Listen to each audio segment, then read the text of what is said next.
This is Hidden Killers Week in Review. A look back at the most prolific stories of the week. This is Hidden Killers with Tony Brueski.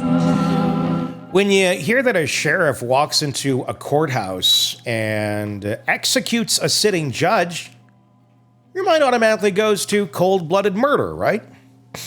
Well, the thing with this is that the sheriff is the one who kills the judge.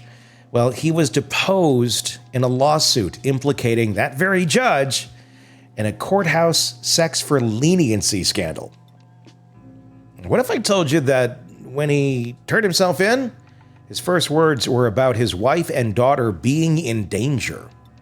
Now, the defense is pushing a mental health angle, claiming he was suffering from an extreme emotional disturbance, and now have even upped it to insanity. So was this a calculated act of revenge, or was this a man in complete psychological collapse? Siobhan Scott, psychotherapist and author, joining us from a clinical standpoint. What does it take for someone to reach a psychological breaking point like this and commit such an extreme act? And do these extreme emotional responses happen instantly, or is this something that, maybe built up over time a bit in a case like this? Boy, this is a guy I would love to sit down and talk to and get a sense for him.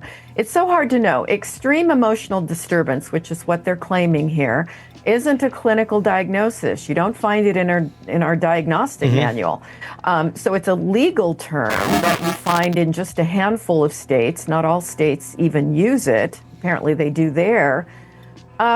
So what does it mean? Usually it's alluding to the kind of event, the thing that's always referenced is walking in on your wife in bed with another man and picking up a gun and shooting him because you're just so upset. So it implies that you're not mentally ill, you're just a regular person, but you're so distraught by something that any of us can relate to that you lose control in that situation. So it implies that it's not premeditated. But when they throw in insanity, that would imply something completely different, that there is a pre-existing mental health condition of some sort. We hear no evidence about that.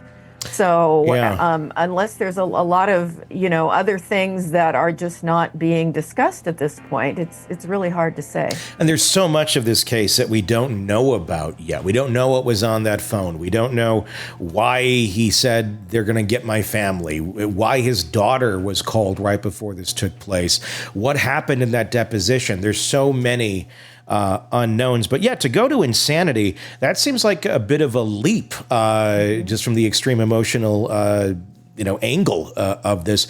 Wouldn't you have to show like a pattern of behavior? Can insanity just come on? Are there moments that can truly be looked at like this? Or is it something it's kind of a gradual build or just kind of a continuum?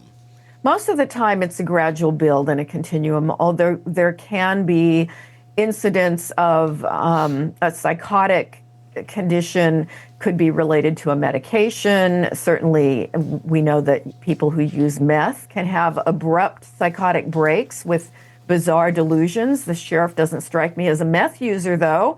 But was there something else, something in the environment that triggered a psychotic break and he became aggressive and violent? That's always possible, but we haven't heard any evidence of that.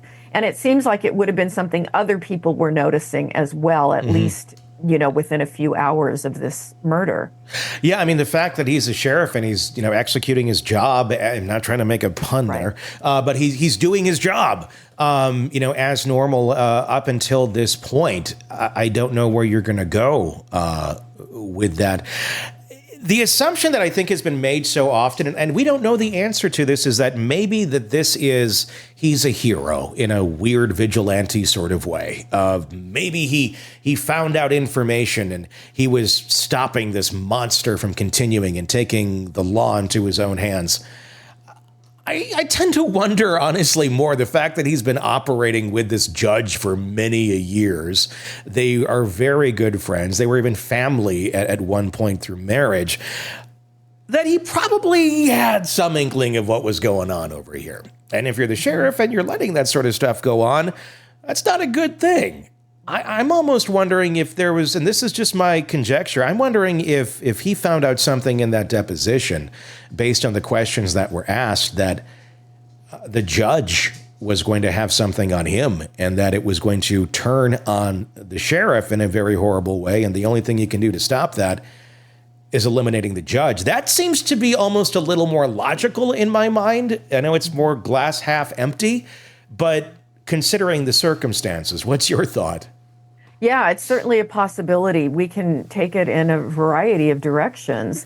And again, if there was something that he was trying to expose, something horrendous about the judge going on, one would think there were a lot of other options rather than just pulling out the gun and shooting him like that, which, of course, has only ruined his own life as well. So it's weird. Yeah, and that's where, the insanity comes in, or the extreme emotional distress. I mean, that's like, okay, well, I guess if you're facing that and all of your skeletons are coming to light, you might not be in the best mental space, which, maybe I guess could drive someone to that sort of feeling of, like you made the example of the husband walking in on the wife cheating on him.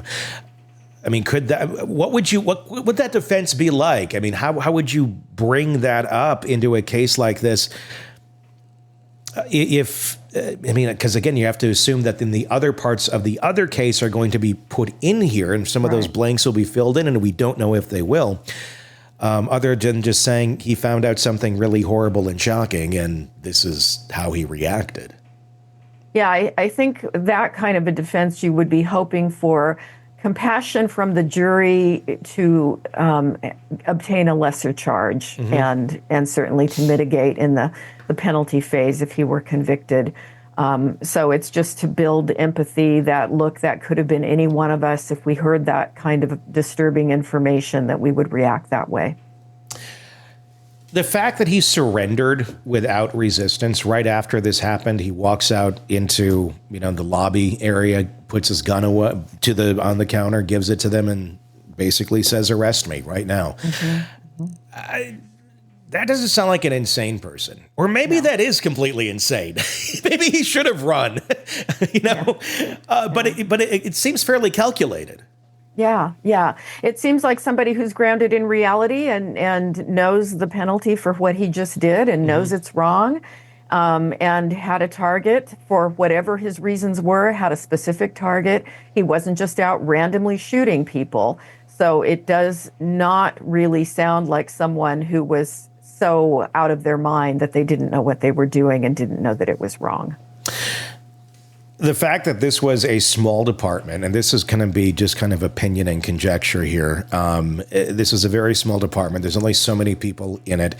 It was a deputy under Stines that the part of the sexual allegations were about, was that he was taking people into the judge's chamber, and basically it was, you give me sex and you won't have to be in jail, basically. That was a deputy under him. And part of the argument here was that, well, Mr. Stines, you're above this person. Why didn't you train these people better? How is this going on underneath your nose and watch? It does make me wonder how many other folks in this department may know about this, or be involved in this. And I'm not saying that for sure. I'm not going to say any names because I have no idea. But the fact that this seems to be so kind of out in the open to a certain extent, you're using the judge's chamber. There's got 3 people here who seem to have some knowledge of this stuff going on. And they're investigating this.